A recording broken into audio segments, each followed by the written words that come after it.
Söylerim seni koşkunlar koşup anla gödel.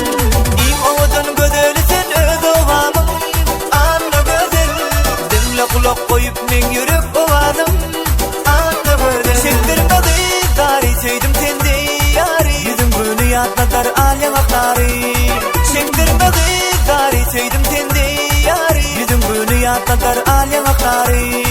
Yüzün günü yatmatar alyan akları.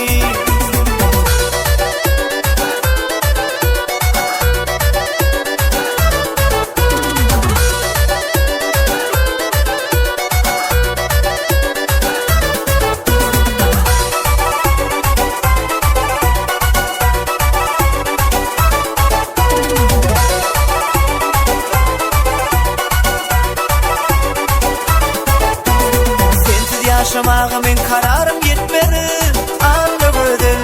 Söylerim diyecek olsam dillerim yetmedi anla gödel. İm oğudun gödeli sen öz ovamın anla gödel.